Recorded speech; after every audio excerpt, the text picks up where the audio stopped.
Have you entered a building and felt silence? Not the silence of emptiness, but the silence of presence. A space that feels alive, where every wall whispers something and the light feels like breathing. That's the power of Tadawando, a man who turned concrete into poetry, who taught the world that light, shadow, and water are not materials, they are emotions. And before we start, I have one small request. If you love interiors, architecture, and photography, and designs like me, please hit that subscribe button. Your support really helps me bring more such design stories from India and across the world. Because today we are not just studying an architect, we are exploring a philosophy, a way of seeing the world through light, through simplicity, and through silence. Who is Tadao Ando? Tadao Ando was born in Osaka, Japan in 1941, and here is something truly inspiring. He is completely self taught. No architecture school, no formal training, just pure curiosity, observation, and discipline. As a teenager, he worked as a boxer and a carpenter. He would spend hours studying old Japanese houses, the way sunlight hit wooden shoji screen, the way nature interacted with architecture. When he was 20, he took a journey that changed his life. He traveled across Europe and America, visiting buildings by Le Corbusier, Frank Lloyd Wright, and Louis Kahn. He sketched every structure he saw, measured proportion with his eyes, and felt material with his hand. When he returned to Japan, he opened a tiny practice in Osaka. No money, no fame, no staff, just a belief that architecture could make people feel something. His first commission, a small private home in 1970s, built almost entirely by hand. That home, the row house in Sumiyoshi, became the start of his journey to becoming one of the most respected architects in the world. Tadawando believed architecture is not about decoration, it's about how spaces makes you feel. He builds on three foundations: concrete, light, and nature. Let's understand each. Concrete. To Endo is the most honest material. It's not cold, not dull, it's pure, raw, and eternal. He once said, concrete is only beautiful when it's treated with care. He spends weeks perfecting the mix, the polish, the formwork. His concrete walls are so smooth, they reflect light like silk. Sometimes he redoes entire walls just to remove a single imperfections. Light. To him, it's an invisible material. He doesn't decorate with light, he builds with it. Every beam of sunlight, every shadow, all part of his design. He studies the movement of the sun across seasons, how morning light enters, how evening shadow stretches. He believes light gives emotions to architecture. Nature. In Endo spaces, nature is not outside the building, it flows through it. Water, wind, sky, and trees become part of the composition. His water temple in Hokkaido is a perfect example. You walk across a pond filled with the lotus flowers, beneath which surface, a staircase takes you into a silent underground hall. It feels like descending into your own soul. Let's discuss some of the iconic work by Tadao Ando. Row House Osaka, 1976. Built on tiny site with tiny budget. Ando did not fight with chaos around him. He creates silence instead. Concrete wall, a rectangular plan, two living spaces separately by open air courtyard. Yes, completely open to sky. No roof, no glass, just open air. Why? Because Ando believed architecture should reconnect us with nature.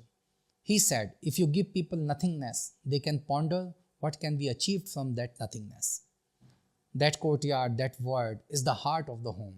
As a photographer, when you enter the row house, you notice the dance of light and shadow, the way rain glistens on concrete, the way silence becomes a texture. There is no decor, no color, no distraction, just geometry, proportion, and just light. Shooting here is not about grand angles, it's about patience, waiting for the perfect moment when sunlight or rain turns space into poetry. Church of Light Osaka, 1989, one of my favorite work. Ando did not want another ornate church, he wanted an experience, a space where lights become faith. It's a simple concrete box intersected by a diagonal wall. At the far end, a cross cut into a concrete, no ornament, just absence. As sunlight enters, that cross glows. Light spills, carving a luminous cross on the floor and wall. The entire room becomes sacred, not because of religion, just because of light. For photographers, it's a lesson in restraint.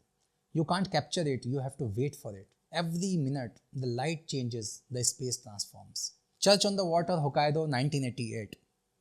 Here, architecture becomes prayers, and nature becomes the voice of faith. So simple element, just concrete and water. A reflecting pond stretches in front of the church, at the far end, a single cross floating above the water. When sunlight hits, the reflection forms a double cross, as if heaven and earth meet on the surface of the pond. A moment of stillness that feels eternal. Modern Art Museum of Fort Worth, Texas 2002. A rare American project where Japanese minimalism meets Texas scales. Huge glass panels, calm reflecting pools, concrete wall that mirror the sky. The museum feels both solid and fluid, still and moving. Naoshima Art Island, Japan. Once an industrial site, now an island of art. Ando designed museum and spaces for artists like James Turrell and Claude Monet. His Venice House Museum merges hotel, museum and landscapes. Here you don't just see the art, you live inside it. Design site Tokyo 2007, a collaboration with Isimiaki. The building looked like folded origami made of steel and concrete. Subtle, poetic, deeply Japanese in spirit. Materials and techniques by Tadao Ando. Now let's discuss some of the materials and techniques by Tadao Ando. Ando process is pure craftsmanship. He uses ultra-smooth concrete formed through precision wooden molds. He balances it with glass, wood and water to soften the geometry. Every joint measured, every corner aligned, every proportion deliberate. His workers are trained like artists. They polish concrete by hand. For Ando, architecture is not built, it's crafted. Ando's buildings are quiet. They don't scream for attention. They whisper. They invite you to slow down. He believes silence is not emptiness, it's presence. He says you cannot hear the silence unless the space is right. His architecture teaches mindfulness, something we all need in this chaotic world. Ando's philosophy inspired countless architects worldwide. You can see traces of his thinking even in modern Indian homes. Open courtyard, raw concrete textures, natural light. He won every major architecture award, including the Pritzker Prize 1995. But even today, he personally visits sites. That is dedication. Here is what we can learn from Tadao Ando. Light is everything. Study it, wait for it, respect it. The right light can turn concrete into emotions. Less is more. But less must have meaning. Minimalism without emotion is emptiness. Nature is your best collaborator. Water, wind, reflection, sky. They are the soul of the design. Discipline and craft, whether it's a photographs or a wall. Precision creates spaces. Space can heal. Architecture can bring calm, clarity and reflection. Tadao Ando teaches us something profound. That luxury is not gold or marble. Luxury is silence, luxury is light, luxury is space. He shows that even concrete, the most ordinary material, can feel spiritual when touched by purpose. His buildings stand quietly, but they move people deeply. He once said, if you give people nothingness, they can ponder what can we achieve from that nothingness.